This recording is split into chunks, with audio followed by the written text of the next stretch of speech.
Shalom jemaat yang dikasihi oleh Tuhan Yesus Kristus. Selamat bertemu kembali di hari ini di minggu pertama bulan April tahun 2022. Tidak terasa kita sudah melewati 3 bulan terakhir di tahun ini. Dan kita masih bersyukur karena Tuhan dengan rahmat-Nya yang begitu besar menyertai kita setiap hari. Saya mengajak kita untuk masuk pada tata cara ibadah kita pada pagi hari ini. Kepada jemaat yang ada di rumah maupun yang ada di ruangan ibadah, mari kita mengambil saat teduh, mengundang jemaat untuk bangkit berdiri.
Ayat panggilan ibadah hari ini diambil dari Mazmur 95 ayat 1 sampai 3 yang saya bacakan berbunyi demikian.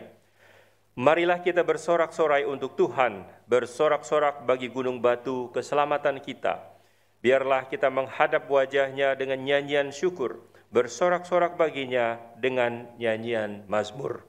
Sebab Tuhan adalah Allah yang besar dan Raja yang besar mengatasi segala Allah. Kita menyanyikan satu pujian, Nobatkanlah Raja, dengan penuh semangat untuk sama-sama memuji Tuhan melalui pujian ini.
Dipersilakan duduk kembali.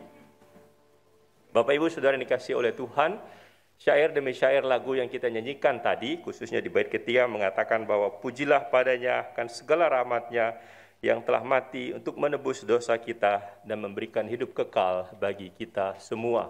Itu yang sudah Tuhan Yesus kerjakan melalui salib, di mana Dia mati menggantikan kita untuk dosa-dosa kita. Tiba saatnya kita akan masuk pada pengakuan dosa. Kita berkata secara pribadi kepada Tuhan, mohon ampun atas segala dosa dan salah kita. Dengarkanlah firman Tuhan yang terambil dari Mazmur 51 ayat 11. sebagai pengantar pengakuan dosa kita. Ayat ini berbunyi demikian.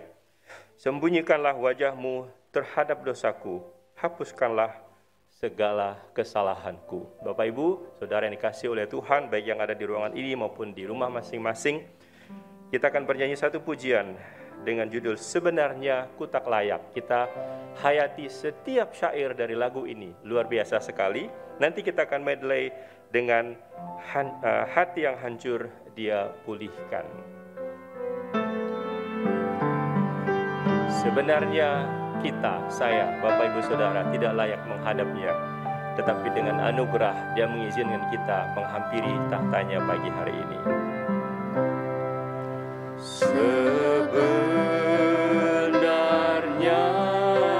ku tak layak, namun ku diberi darah-Nya,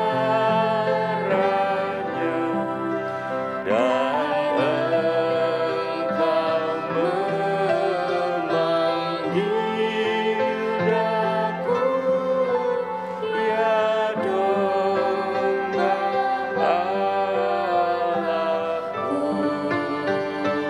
datang. Bait kedua. Kini ku datang padamu, sungguh aku tak berdaya, hanya darah-Mu basuhku, ya domba Allahku, datang. Bait ketiga. Dengan kasih Kau terimaku, sucikanku, selamatkanku, janji-Mu pasti jadilah, ya domba Allahku, yang hancur Dia akan pulihkan. Yang hancur Dia pulihkan, yang luka disembuhkan, yang berlelah dilepaskan, yang hampa dipuaskan, yang berdosa diampuni oleh kasih Kalvari. Dia terimaku, oh puji Dia sungguh. Ku tak layak. Yang hancur Dia pulihkan. Mohon jemaat berdiri. Yang hancur dipulihkan, yang luka disembuhkan, yang berlelah dilepaskan, yang hampa dipuaskan, yang berdosa diampuni oleh kasih Kalvari. Dia terimaku, oh puji Dia sungguh. Ku tak layak.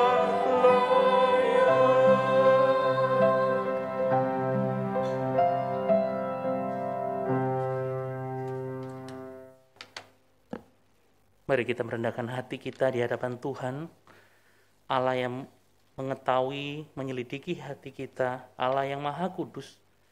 Kita akan mengakui segala dosa pelanggaran kita di hadapan-Nya.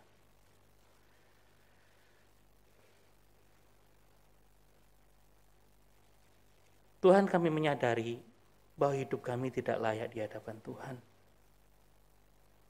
Ketika kami melihat siapakah diri kami ini, Tuhan, Engkau yang rela mengorbankan dirimu menebus kami adalah orang-orang yang melawan Engkau. Adalah orang-orang yang berdosa yang seharusnya dibuang ke dalam neraka.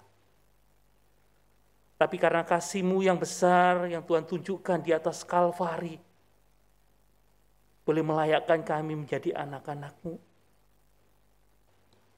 Karena kasih-Mu yang besar itu Tuhan, kami memperoleh satu kehidupan kekal, memperoleh satu status yang baru sebagai anak-anak Tuhan. Namun seringkali ketika kami sudah menjadi anak Tuhan, harusnya kami melakukan apa yang Tuhan maui. Kami menunjukkan kami sebagai anak-anak Tuhan yang memuliakan nama Tuhan. Tapi seringkali Tuhan ketika kami mendapati diri kami adalah orang-orang yang berdosa di hadapan-Mu. Mungkin melalui pikiran-pikiran kami, mungkin melalui perkataan kami yang tidak mempermuliakan nama-Mu, mungkin melalui tindakan kami yang kami hanya melakukannya untuk diri kami sendiri, bukan untuk kemuliaan Tuhan. Sesungguhnya kami adalah orang yang berdosa. Kami malu di hadapan Tuhan. Sebagai anak-anak-Mu kami harusnya menampakkan jati diri kami sebagai anak-anak Tuhan. Tapi kami masih seringkali hidup untuk kepentingan diri kami sendiri. Ampunilah kami Tuhan. Ketika kami akan masuk dalam minggu-minggu Prapaskah, kami menyadari kembali kasih setia Tuhan yang begitu besar, yang tercurah di atas Kalvari, sehingga kami boleh menjadi anak-anak-Mu. Tuhan, ampunilah kami, layakkan kami kembali untuk menjadi anak-anak-Mu, dan biarlah kebenaran firman-Mu Tuhan boleh menguatkan kami kembali, menolong kami kembali, menuntun kami menjadi sesuai pribadi yang berkenan di hadapan-Mu. Tolonglah kami Tuhan, inilah diri kami di hadapan-Mu. Basuhlah kami, sucikan kami, kuduskan kami, sehingga apa yang kami lakukan boleh berkenan di hadapan-Mu, termasuk ibadah kami hari ini berkenan di hadapan Tuhan. Terima kasih Tuhan Yesus, inilah seruan doa pengakuan dosa kami.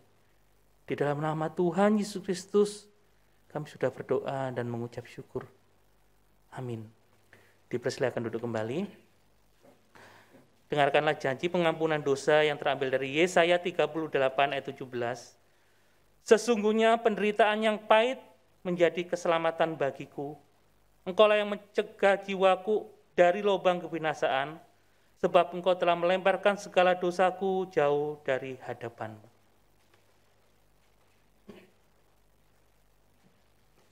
Kita akan menyanyikan syukur atas pengampunan dosa yang Tuhan berikan kepada kita. Kita bernyanyi dari KPPK 83, di atas salib di Kalvari, bait pertama dan ketiga saja.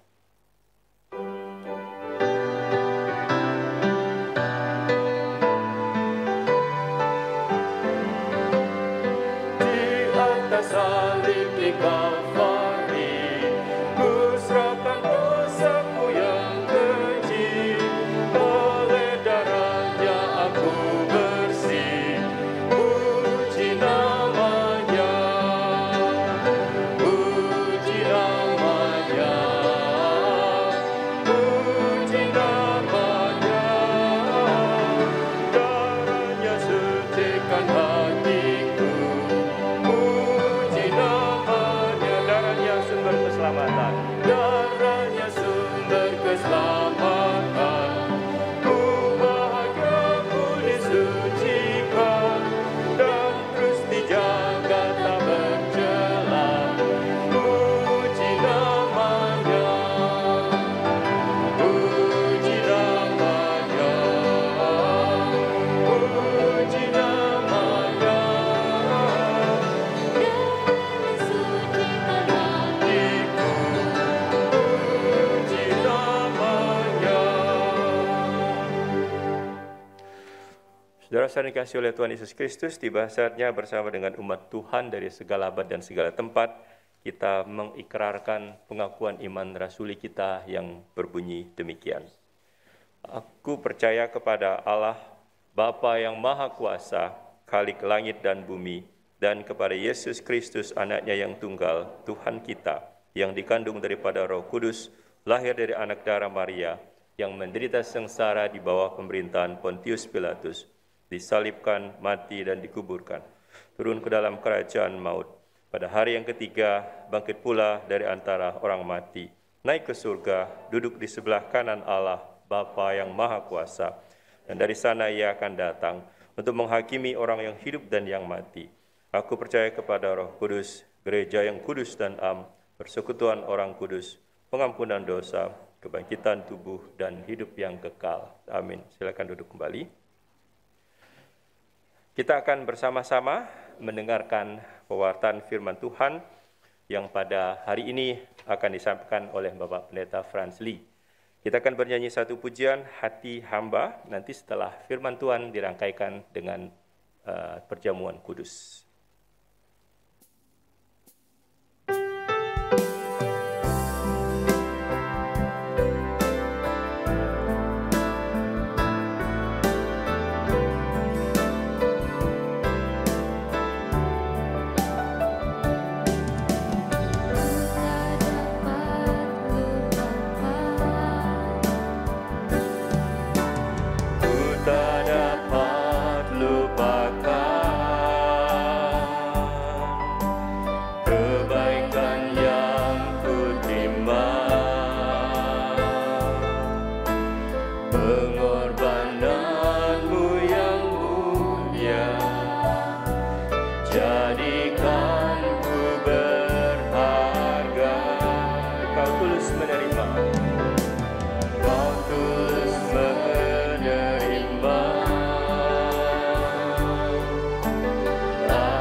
Ya Tuhan, seperti lagu yang baru saja kami nyanyikan, kami mengingat betapa Engkaulah yang lebih dahulu telah mengasihi kami. Engkau mau menerima kami apa adanya, dengan segala latar belakang, dengan segala kekurangan dan jatuh bangun kami.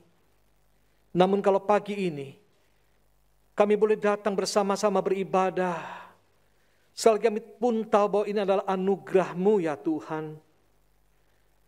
Karena Engkau telah mengasihi kami, bahkan memberikan diri-Mu untuk setiap kami. Tuhan, inilah kami. Kami juga rindu seperti lagu yang kami nyanyikan. Kami ingin memberikan yang terbaik padamu. Kami ingin mengasihi-Mu. Walau kami harus jujur Tuhan, ada kalanya kami gagal. Kami penuh dengan kekurangan. Tapi biarlah pagi ini sekali lagi, lewat kebenaran firman-Mu yang kami akan renungkan. Mari Engkau berbicara dan menyapa setiap kami satu persatu. Di tengah pergumulan kami apapun itu, yang sedih, yang susah, Tuhan hiburkanlah. Yang sedang sakit, yang lemah tubuh Tuhan, Engkau kuatkan dan sembuhkan. Khususnya bagi yang berduka mungkin Tuhan di saat seperti ini, Engkau berikan penghiburan ekstra, Engkau menguatkannya. Tuhan, angkat kami, untuk kami melihat bahwa Engkau jauh lebih indah daripada apa yang selama ini mungkin kami kejar di dunia ini. Tolong hamba-Mu yang menyampaikan firman-Mu, urapi dengan kuat kuasa Roh Kudus, bekerjalah di tengah kami.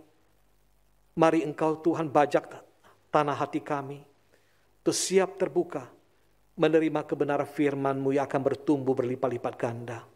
Terima kasih Tuhan, untuk waktu yang indah, saat yang manis kami mau duduk diam di bawah kaki-Mu. Berbicaralah, karena kami rindu mendengarnya. Di dalam nama Tuhan Yesus kami berdoa bersama-sama. Amin. Jemaat yang dikasihi Tuhan, salam sejahtera untuk kita semuanya. Shalom. Saya senang sekali boleh menyapa Bapak Ibu, baik yang hadir bersama-sama ibadah di tempat ini, dan juga mungkin bagi mereka yang karena sesuatu dan lain hal masih beribadah di rumah secara onsite. Kita rindu biarlah kebenaran firman Tuhan pagi ini boleh berbicara dan menyapa setiap kita dan menguatkan kita. Ya, Bapak Ibu, hari ini kita akan merenungkan satu tema menjelang masa-masa peringatan penyaliban Yesus. Yang diambil yaitu dari Injil Matius pasal 26 ayat yang ke-6 sampai 13, yaitu LAI memberi judul Yesus diurapi. Mari saya ajak kita bersama-sama kita melihatnya, ya. Injil Matius pasal yang ke-26 ayat yang ke-6 sampai dengan ke-13. Kalau sudah menemukan, mari kita simak, boleh kita baca bersama juga firman ini. Demikian bunyinya. Yesus diurapi. Ketika Yesus berada di Betania di rumah Simon si Kusta, datanglah seorang perempuan kepadanya membawa sebuah buli-buli pualam berisi minyak wangi yang mahal. Minyak itu dicurahkannya ke atas kepala Yesus yang sedang duduk makan. Melihat itu, murid-murid gusar dan berkata, "Untuk apa pemborosan ini? Sebab minyak itu dapat dijual dengan mahal dan uangnya dapat diberikan kepada orang-orang miskin." Tetapi Yesus mengetahui pikiran mereka lalu berkata, "Mengapa kamu menyusahkan perempuan ini? Sebab ia telah melakukan sesuatu perbuatan yang baik padaku. Karena orang-orang miskin selalu ada padamu, tetapi aku tidak akan selalu bersama-sama kamu. Sebab dengan mencurahkan minyak itu ke tubuhku, ia membuat suatu persiapan untuk penguburanku. Aku berkata kepadamu, sesungguhnya di mana saja Injil ini diberitakan di seluruh dunia, apa yang dilakukannya ini akan disebut juga untuk mengingat dia." Demikianlah pembacaan firman Tuhan. Selamat bahagia kita yang boleh menyimak dan melakukannya. Saudara yang kasih dalam Tuhan, cerita tentang seorang perempuan yang datang mengurapi Yesus adalah sebuah peristiwa yang sangat menyentuh hati Tuhan. Ada kasih dan pengabdian yang begitu tulus yang dinyatakan oleh perempuan tersebut ketika dia datang kepada Yesus, saudara. Cerita ini kalau kita perhatikan sebenarnya kontras sekali dengan dua cerita yang mengapitnya, yaitu perikop sebelum dan sesudahnya. Kalau kita perhatikan dalam konteks firman Tuhan ini, kita melihat misalnya di ayat 1 sampai ke 5, kita menemukan di sana bahwa ada satu permufakatan jahat dari pemimpin-pemimpin agama dan imam-imam kepala yang ingin menyingkirkan Yesus. Mereka akan menangkap dan membunuh Yesus. Demikian juga kalau kita lihat perikop sesudah cerita ini, di situ kita juga menemukan bagaimana murid Yesus yang berkhianat yaitu Yudas Iskariot pergi menjual Yesus, saudara. Nah, di antara dua cerita yang memilukan ini, yang tidak baik ini, Injil Matius menyisipkan sebuah cerita yang begitu kontras, begitu indah, yang menunjukkan betapa ada seseorang yang begitu mengasihi, yang mencintai Tuhan Yesus sedemikian rupa, saudara. Ya, nah, karena sedemikian tersentuh hati Yesus, begitu indahnya perbuatan perempuan ini, maka tidak heran Yesus berkata di ayat yang ke-13 yang terakhir tadi kita baca, bahwa sesungguhnya di mana saja Injil ini diberitakan di seluruh dunia, apa yang dilakukannya ini akan disebut juga untuk mengingat dia, wanita itu. Luar biasa, saudara. Dan saya percaya bahwa apa yang diceritakan di dalam Injil Matius ini menjadi sebuah contoh yang sangat indah, yang baik sekali bagi kita semua juga pada hari ini, untuk bagaimana kita pun bisa menyatakan kasih kita kepada Tuhan, bagaimana kita berusaha juga bisa menyenangkan hati Tuhan, saudara sekalian. Mengasihinya dengan segenap akal budi, segenap hati, segenap kekuatan, segenap jiwa kita, saudara sekalian. Seperti lagu yang seringkali mungkin kita nyanyikan.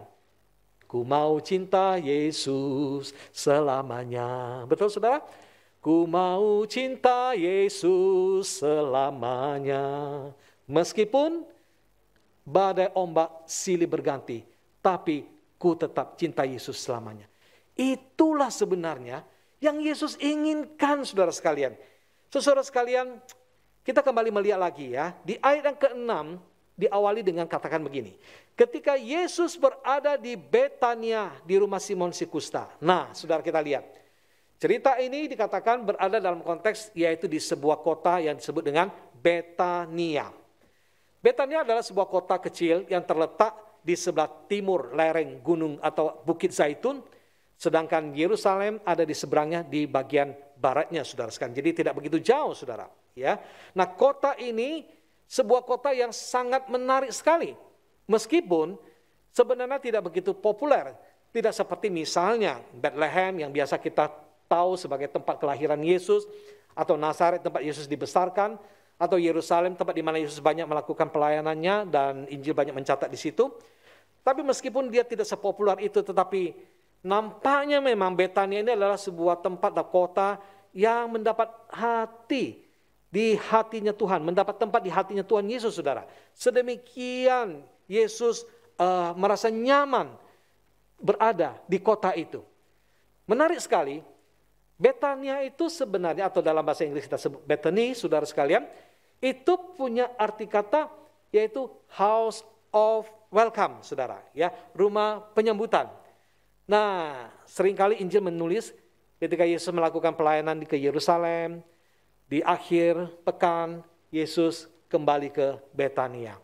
Karena di situ juga kita bisa menemukan ada keluarga 3 bersaudara yang dekat sama Tuhan Yesus. Yaitu apa, saudara? Yaitu Marta, Maria, dan Lazarus tentunya. Saudara tahu ya. Mereka adalah orang-orang yang sangat dekat, akrab dengan Tuhan Yesus.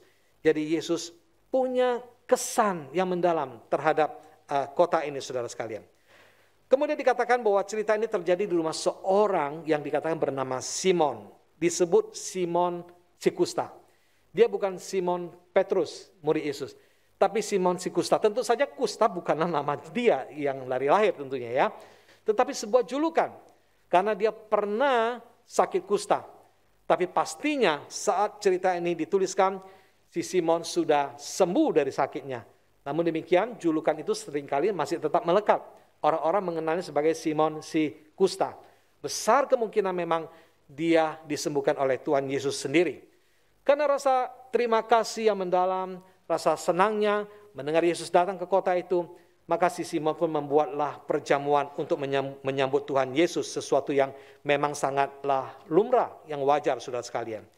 Lalu kemudian kita lihat, pada saat itu saudara dikatakan di ayat 2, datanglah seorang perempuan kepadanya membawa sebuah buli-buli pualam berisi minyak wangi yang mahal.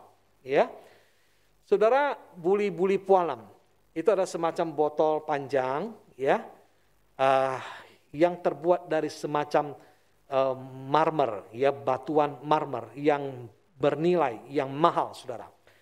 Jadi botol itu sendiri sudah mahal, tetapi isi di dalam botol itu tentunya lebih mahal lagi, saudara sekalian. Ya, kalau kita membaca Injil yang paralel, di Injil Yohanes ada mencatat kisah yang sama, demikian juga di Injil Markus, maka kita akan menemukan isinya adalah minyak wangi narwastu murni, saudara. Minyak narwastu murni yang memang sangat mahal harganya, saudara. Saudara, wanita ini datang membawa buli-buli pualam berisi minyak narwastu murni. Siapakah wanita ini? Injil Matius tidak mencatatnya, tetapi kita bisa membacanya, ya. Di situ di Injil Yohanes kita menemukan bahwa dia disebut dengan nama Maria. Besar kemungkinan itu adalah Maria, saudara Lazarus dan Marta. Walaupun tidak semua penafsir sependapat, barangkali bisa saja mungkin Maria yang lain, tetapi lebih mungkin sekali itu adalah memang Maria yang mengasihi Yesus, saudara. Dia datang, saudara sekalian, kepada Yesus untuk sesuatu yang indah. Tidak menjadi masalah siapapun wanita itu, saudara, tetapi sesuatu yang sangat penting yang kita bisa pelajari adalah tindakan kasih dari wanita ini perlu menjadi perenungan kita. Itulah yang Yesus puji, saudara. Dia datang membawa yaitu minyak wangi yang sangat mahal harganya, dan itu adalah bernilai sekitar 300 denari, saudara. Kira-kira upah 1 tahun seorang pekerja, saudara. Jadi ini bukanlah sesuatu yang murahan, sesuatu yang sangat mahal, yang kemungkinan besar memang di dalam setiap keluarga, setiap wanita itu akan berusaha untuk bisa menyimpan, menyisihkan tabungan, uangnya, supaya nanti saat ketika pernikahan dia akan menyerahkan atau membuka minyak wangi itu untuk pria yang mencintainya, yang menerima dirinya apa adanya, saudara. Itu adalah impian, sesuatu yang indah, sesuatu yang memang dijaga, yang begitu penting, berharga bagi dia. Barangkali kalau bagi orang kaya, 300 denari bukanlah sesuatu yang terlalu mahal juga, namun kita menyadari bahwa untuk seorang wanita ini adalah sesuatu yang sangat berharga. Apalagi zaman itu wanita pada umumnya memang tidak bekerja untuk mendapatkan nafkah. Mereka harus menabung sedikit demi sedikit, dan Maria bukanlah orang kaya, orang yang sederhana. Dan karena itu betul-betul ini merupakan sesuatu yang begitu mahal berarti bagi dirinya, saudara. Saudara sekalian, ternyata Maria bukan menemukan pria yang akan dinikahinya yang mengasihi dia, tapi dia menemukan itu pada satu sosok figur yang dia hormati, yang mengasihinya, yang mau menerima dirinya apa adanya. Itulah Yesus yang bersedia untuk mengasihinya sekalipun dengan segala kekurangannya, saudara sekalian. Dan ada sesuatu pada diri Yesus yang begitu tentunya menakjubkan, mengagumkan, sehingga Maria mau melakukan semuanya itu, saudara sekalian. Dikatakan bahwa dia datang ya dengan suatu tindakan yang begitu konkret, bukan dengan omongan, dengan kata-kata. Kadang-kadang tindakan itu jauh lebih kuat berbicara, ya. Tindakan itu lebih nyata daripada hanya sekedar omongan, saudara sekalian. Ya, jadi Maria ini datang, saudara sekalian, dia datang dengan membawa narwastu murni 300 dinari itu, lalu dikatakan dia menuangkannya ke atas kepala Yesus, saudara sekalian. Di bagian lain dikatakan dia memecahkan buli-buli itu lalu kemudian dituangkannya, saudara sekalian. Perhatikan ketika dia melakukannya itu dia tidak hanya sekedar menetes-netesi. Kalau minyak wangi biasanya tentu kalau kita pakai sedikit saja, ya, beberapa semprotan atau tetes. Tetapi kita melihat ada sesuatu yang luar biasa. Maria melakukannya dengan mencurahkan semuanya tanpa menahan apa-apa, saudara sekalian. Dan itu membuat banyak orang kemudian merasa tercengang, merasa heran sekali. Dan mereka anggap, wah ini sesuatu yang dianggap pemborosan, saudara sekalian. Tetapi ini ada perspektif yang berbeda, saudara. Bagi Maria, Yesus adalah sosok yang patut untuk mendapatkan apa saja. Tidak ada yang terlalu mahal bagi Tuhan yang dia kasih, saudara sekalian. Tapi saudara, tindakan ini juga sebenarnya merupakan sesuatu yang indah kalau kita pelajari latar belakang di dalam PL misalnya. Kenapa saudara? Karena dalam tradisi perjanjian lama, ya, tradisi orang Yahudi, ketika ada sosok penting, sosok yang mereka akan tabiskan, katakanlah itu adalah raja biasanya, saudara sekalian.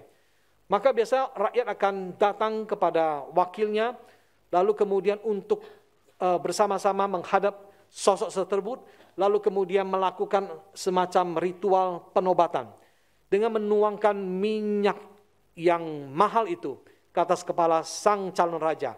Dan kemudian dengan demikian mereka akan menyatakan bahwa mulai hari ini kami mengakuimu sebagai raja dan kami akan tunduk kepadamu.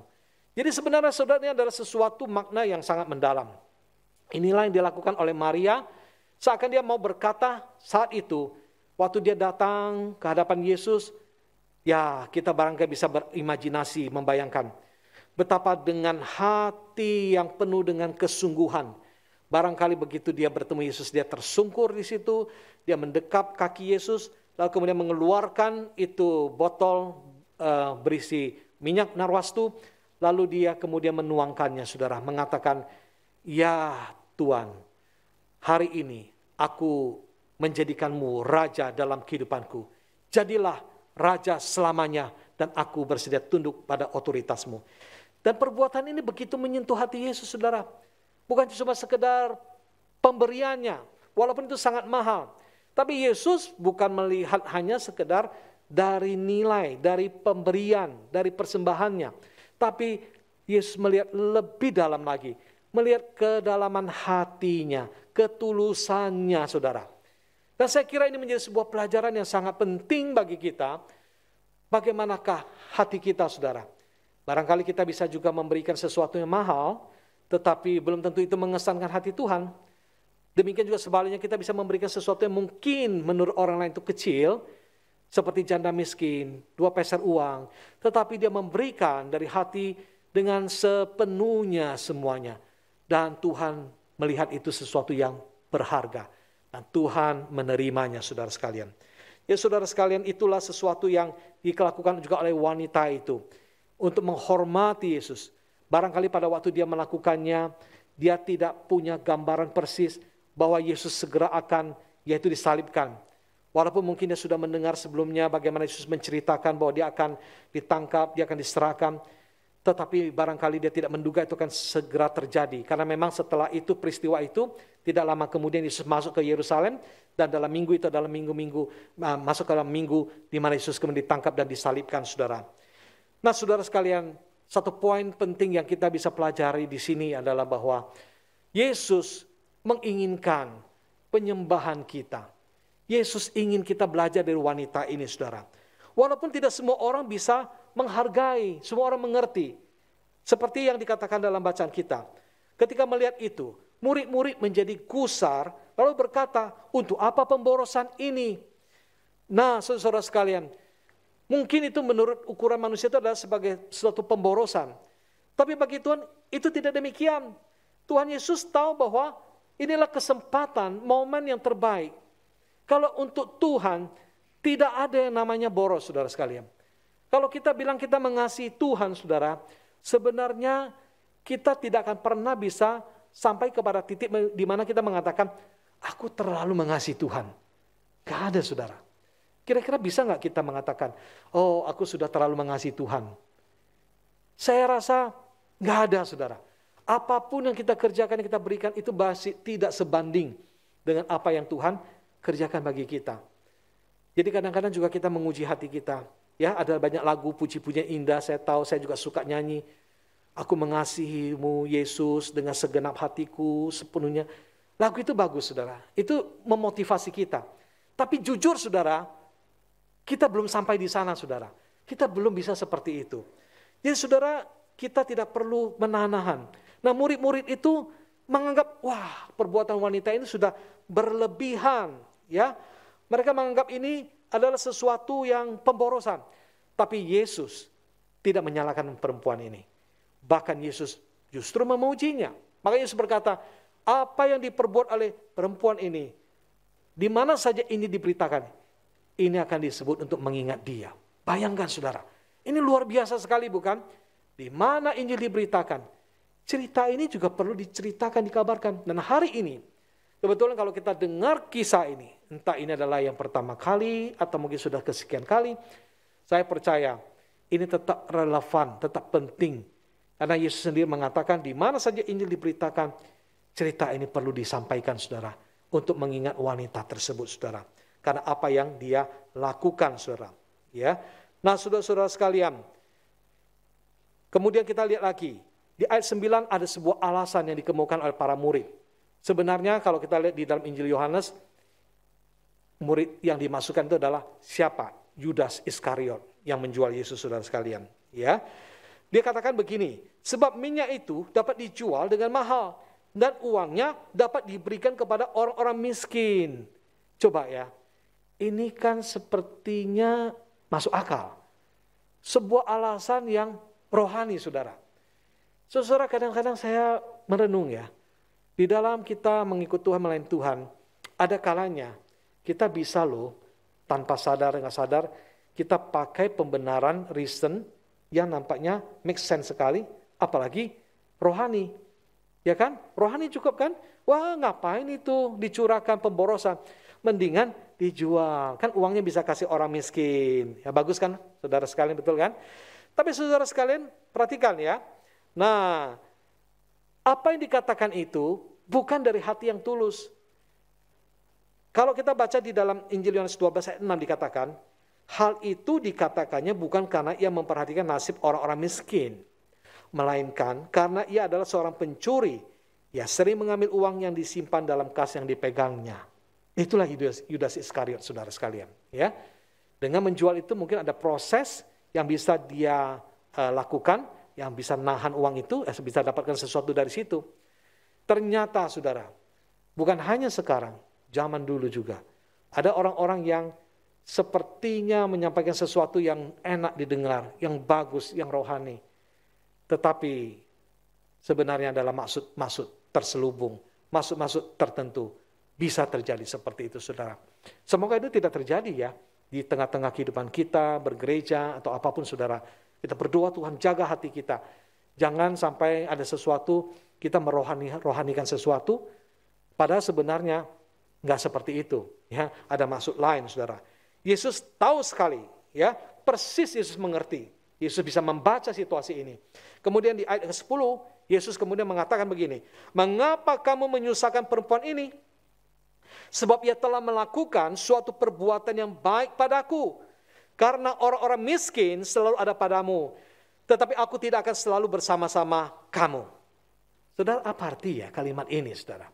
Yesus mengatakan ini bukan berarti bahwa Yesus tidak concern dengan orang miskin, orang susah, ataupun tidak ingin kita melakukan pelayanan sosial, atau bersifat charity atau apapun. Enggak, saudara. Yesus adalah sosok yang sangat peduli, mengasihi mereka-mereka yang termarjilkan, yang lemah, yang susah, yang miskin. Kalau kita lihat di dalam pelayanan Yesus, Yesus sangat memperdulikan mereka dan memperhatikan mereka. Tetapi Yesus mengatakan ini justru ingin supaya mereka sadar bahwa ada sesuatu yang lebih penting. Perbuatan baik kita, ya, kemurahan hati, pelayanan, semua itu tidak boleh menggantikan posisi Tuhan. Tidak boleh mengurangi rasa hormat, penyembahan kita, pengabdian kita, kasih kita kepada Tuhan, saudara. Sebaik apapun itu, tetap Tuhan harus nomor satu. Di dalam kita juga melayani Tuhan bersama-sama, saudara. Kadang-kadang ada sebuah pelayanan nampaknya bagus tuh dilakukan. Wah, itu kayaknya keren ya. Wah, itu sepertinya sesuatu yang rohani sekali. Tapi saudara sekalian, jangan sampai itu membuat atau memudarkan kasih kita kepada Tuhan atau prioritas kita akan Tuhan itu menjadi tergeserkan, saudara. Itu tidak boleh, saudara. Ya, Tuhan harus menjadi yang terutama, first di dalam seluruh kehidupan dan pelayanan gereja kita tentunya, bukan? Nah, saudara sekalian, Yesus juga mengatakan ini karena dia tahu ada yang penting. Kairos tidak selalu ada. Kairos itu adalah kesempatan, saudara. Ya, Yesus berkata, orang-orang miskin selalu ada padamu. Artinya, kamu akan selalu bisa melakukan itu. Kapan-kapan itu akan terus dilakukan selamanya. Ya, sepanjang hidup kita. Selalu itu kita harus lakukan. Tetapi saat ketika Yesus mengatakan ini, Yesus tahu bahwa wanita itu telah mengambil kesempatan yang sangat berharga, sebuah kairos yang kalau itu tidak dilakukan saat itu akan lewat, akan lepas, saudara. Nah, saudara, kadang-kadang juga demikian dengan kehidupan kita. Kairos itu penting, waktunya Tuhan, saudara sekalian. Karena apa dikatakan ayat 12, sebab dengan mencurahkan minyak itu ke tubuhku, ia membuat suatu persiapan untuk penguburanku. Maka kata Yesus, maka waktu Yesus bangkit, kita tahu ceritanya, ada murid-murid yang datang ke kubur, ingin untuk membalsam, ya kan, jenazah Yesus. Mereka pikir jenazah masih di situ tuh. Tapi apa yang terjadi? Mereka menemukan kubur sudah kosong, Yesus sudah bangkit. Kesempatan sudah lewat, saudara. Jadi wanita ini luar biasa, saudara. Hari itu dia dengan kasih yang tulus digerakkan dan melakukan sesuatu hal yang ternyata itu merupakan sebuah antisipasi, mengingat Yesus. Itu adalah untuk persiapan, dikatakan untuk penguburanku, saudara sekalian. Ya, nah, saudara, indah sekali. Wanita itu telah mengambil kesempatan, melakukan sesuatu perbuatan yang begitu baik, yang indah, dengan tulus kasih dia mengasihi Tuhannya. Ya, persis itulah yang Yesus inginkan juga dari kita, saudara-saudara. Makanya di ayat 13 Yesus berkata, sesungguhnya di mana saja Injil diberitakan di seluruh dunia, apa yang dilakukannya ini akan disebut juga untuk mengingat dia. Saudara yang dikasihi dalam Tuhan, jelas Yesus terkesan sekali dengan apa yang telah dilakukan wanita ini. Banyak orang di sekitar Yesus, banyak orang telah melakukan banyak hal. Yesus bisa puji, tetapi kali ini Yesus begitu memberi perhatian, memuji perbuatan perempuan itu yang dengan kasih telah datang kepada Yesus, saudara sekalian. Berbeda dengan murid yang selama bersama-sama Yesus, tapi justru mengkhianati menjual, yaitu Yudas Iskariot, saudara. Karena apa, saudara? Bagi perempuan ini, Yesus jauh lebih penting, jauh lebih berharga, jauh lebih indah daripada apapun yang dia miliki. Sekalipun itu adalah sesuatu yang sudah disimpan bertahun-tahun, yang begitu berharga bagi seorang perempuan, tetapi hari itu dia telah memberikannya bagi Tuhan Yesus. Saudara, hari ini di mana hati kita? Apa yang Tuhan sebenarnya inginkan dari kita? Bukan uang, bukan harta. Tuhan tidak butuh apapun dari kita. Tapi yang Tuhan ingin tanya adalah, apakah engkau mengasihi aku? Sama seperti ketika Yesus bertanya kepada Simon Petrus, apakah engkau mengasihi aku? Kasih kita ada di mana, saudara? Apa yang kita pentingkan? Saudara, saya ingin menutup ini dengan sebuah pengalaman yang membuat saya berpikir, refleksi diri, saudara. 6 bulan yang lalu, saudara, ya, saya itu mengalami insiden, jatuh.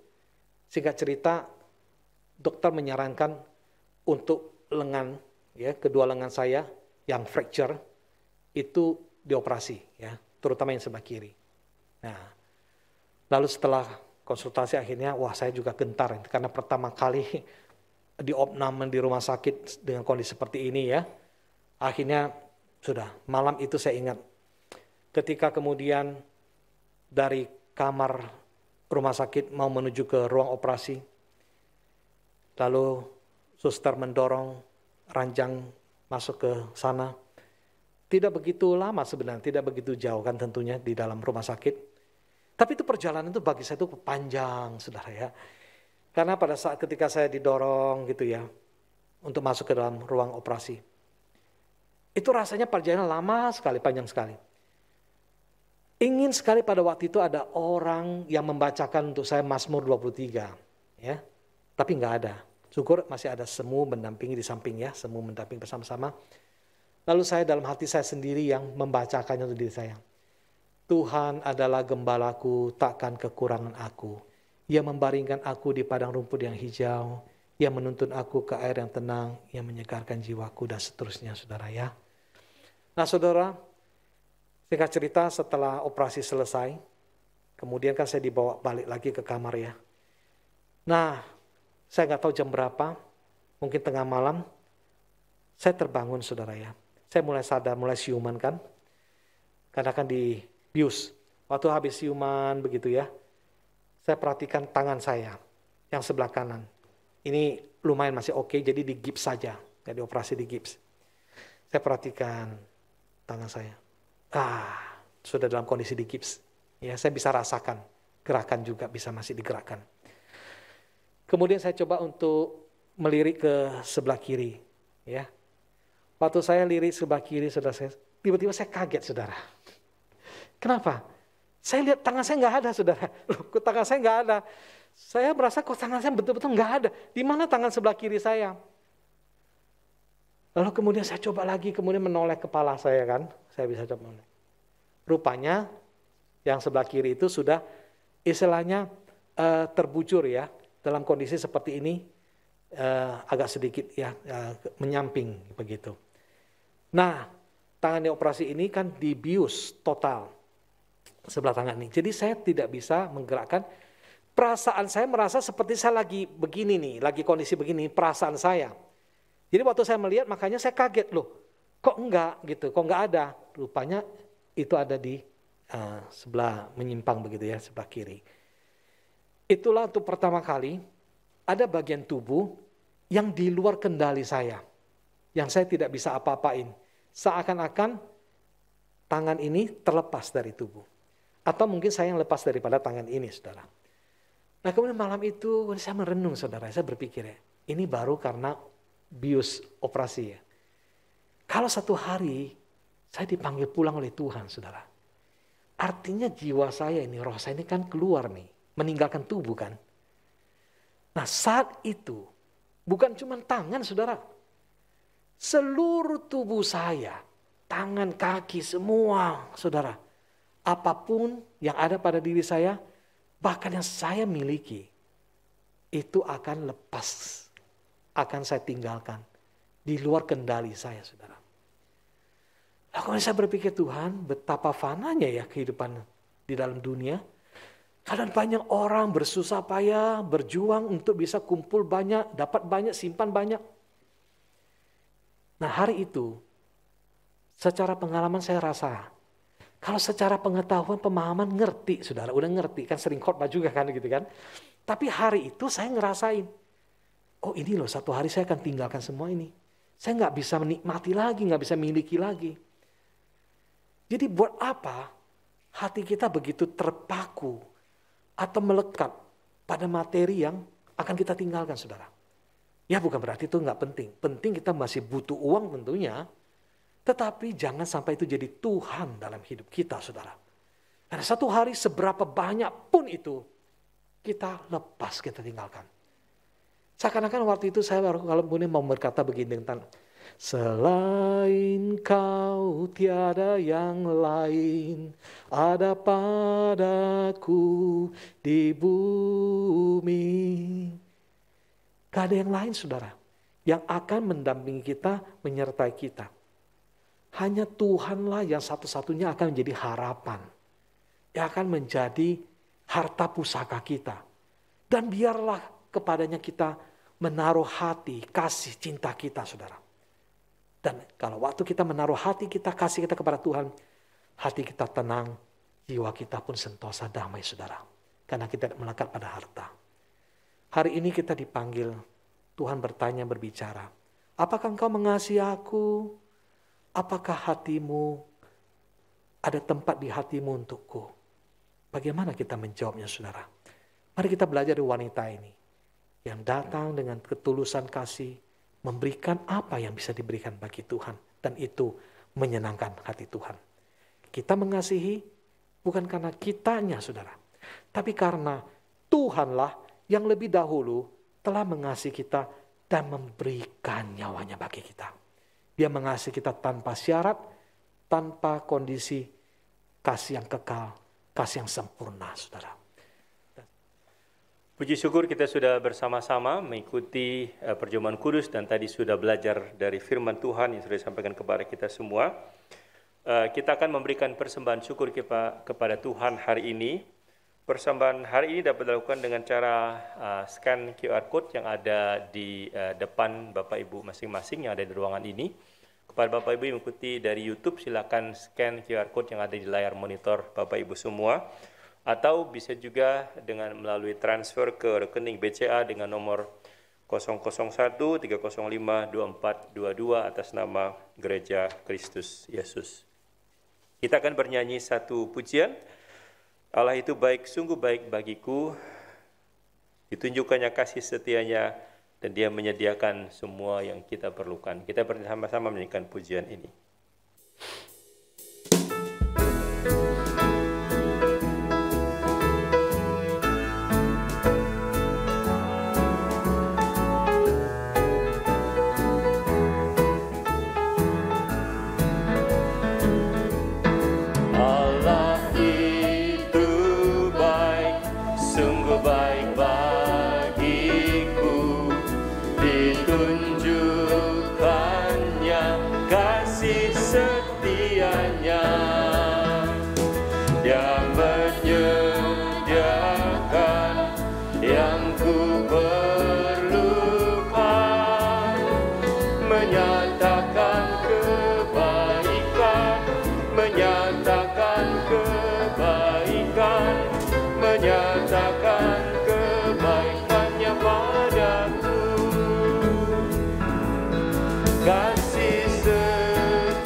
Setianya tak pernah berubah, kasih setianya tak pernah berubah, dulu, sekarang, dan selamanya. Ajaiblah kuasa dalam namanya, Yesusku luar biasa, Yesusku luar biasa. Mengajak kita sama-sama berdoa. Tuhan Allah Bapa kami di surga, sungguh Allah yang kami kenal, Allah yang kami sembah, Allah yang menciptakan kami adalah Allah yang luar biasa. Kami bersyukur untuk pemberitaan firman Tuhan yang boleh kami dengar pada hari ini, mengajarkan kepada kami, mengingatkan kepada kami, akan pentingnya kami mengasihi Tuhan Yesus dengan segenap hati kami, segenap akal budi dan jiwa raga kami. Kami berterima kasih untuk peringatan dan pengajaran kami hari ini Bapa. Terima kasih boleh mengikuti perjamuan kudus semeja bersama-sama dengan Tuhan, mengingat akan kematian Tuhan menebus dosa-dosa kami. Dan terima kasih kami diberi kesempatan untuk berkomitmen kembali, mendekatkan diri kami lebih setia lagi kepada Tuhan. Bapa di surga, kami sudah memberikan persembahan ini untuk pekerjaan-Mu. Kami bersyukur untuk berkat-berkat yang Tuhan sudah berikan melalui rumah tangga kami, melalui kesehatan kami, melalui pekerjaan kami, melalui semua aktivitas kami.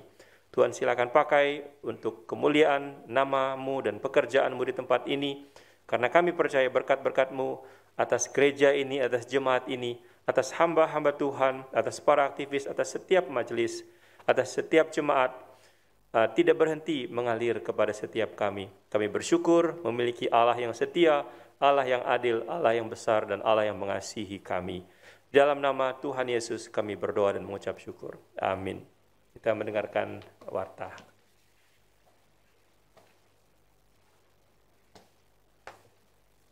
Shalom jemaat yang kasih dalam Tuhan, baik kita yang ada di gedung gereja ataupun kita yang ada di rumah, kita bersyukur untuk ibadah yang boleh kita lakukan di kebaktian umum hari ini.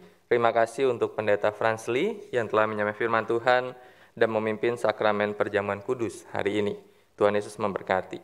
Adakah di antara kita yang baru pertama kali hadir di dalam ibadah kita di tempat ini bisa mengangkat tangan? Nanti kita akan memberikan form untuk diisi. Apakah ada? Silakan angkat tangan. Oke, tidak ada. Terima kasih dalam Tuhan, beberapa berita pengembalaan yang bisa saya sampaikan. Kita bersyukur hari ini kita boleh memasuki minggu pertama di bulan April. Karena itu mari kita membawa persembahan persepuluhan kita kepada Tuhan. Di dalam Maleakhi 3 ayat yang ke-10, bawalah seluruh persembahan persepuluhan itu ke dalam rumah perbendaharaan, supaya ada persediaan makanan di rumahku, dan ujilah aku, firman Tuhan semesta alam, apakah aku tidak membukakan bagimu tingkap-tingkap langit dan mencurahkan berkat kepadamu sampai berkelimpahan. Kiranya Tuhan memberkati usaha dan pekerjaan kita. Kemudian kita bersyukur untuk ibadah yang boleh kita lakukan secara onsite di dalam 2 kebaktian umum, yaitu 7:30 pagi di dalam ibadah bahasa Indonesia, kemudian di KU yang kedua jam 10 pagi di dalam bahasa Indonesia dan Mandarin, dan mengundang jemaat yang mungkin masih ibadah secara online untuk bisa bersama-sama hadir bersama dengan kita secara onsite, dan kalau jemaat yang ketika hari Minggu kurang sehat bisa mengikuti ibadah juga secara online. Kemudian Rabu 6 April akan ada kebaktian doa 7:30 malam, kita masih via Zoom, dan kemudian kita live streaming ke YouTube dengan meeting ID dan passcode-nya tetap sama seperti itu, dan mengundang jemaat untuk bersama-sama berdoa. Kemudian Minggu 10 April kita akan mengadakan baptisan anak. Karena itu bagi jemaat yang mempunyai anak dan ingin dibaptis, maka silakan hubungi Tata Usaha untuk memperoleh formulir pendaftaran dan kemudian mengisi formulir dan memenuhi beberapa persyaratan yang harus dikumpulkan, dan batas pendaftaran Selasa 5 April untuk batas pendaftaran pengumpulan formulir. Kemudian Sabtu 16 April akan diadakan peneguhan dan pemberkatan pernikahan di Bandung atas Saudara Roland Jayanto dan Saudari Christine Stefani, dan kalau ada sanggahan bisa menghubungi atau memberitahu majelis secara tertulis. Demikian berita pengembalaan yang bisa saya sampaikan. Saya mengundang kita untuk berdiri dan terimalah berita pengutusan untuk setiap kita. Kembalilah ke dalam kehidupan sebagai seorang murid Kristus. Taatilah firman dan bersaksilah bagi Tuhan. Kuatkanlah yang lemah dan bantulah yang kekurangan. Kasihilah dan layanilah Tuhan dengan segenap hatimu. Doksologi, doa berkat disampaikan oleh Pendeta Franz Lee. Puji Allah Bapa Putra, puji Allah Roh Kudus, ketiganya yang esa. Pohon selamat sumber berkah.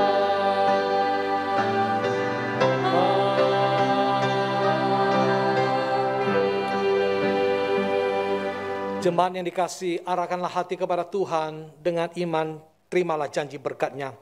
Kiranya kasih sayang sempurna dari Allah Bapa, cinta kasih dan keselamatan di dalam Tuhan Yesus Kristus, serta persekutuan penghiburan dalam Allah Roh Kudus, biarlah menyertai saudara sekalian, memberkati hidupmu dari sekarang sampai Maranatha, sampai Tuhan Yesus datang kali kedua, bahkan sampai selamanya. Amin. Amin.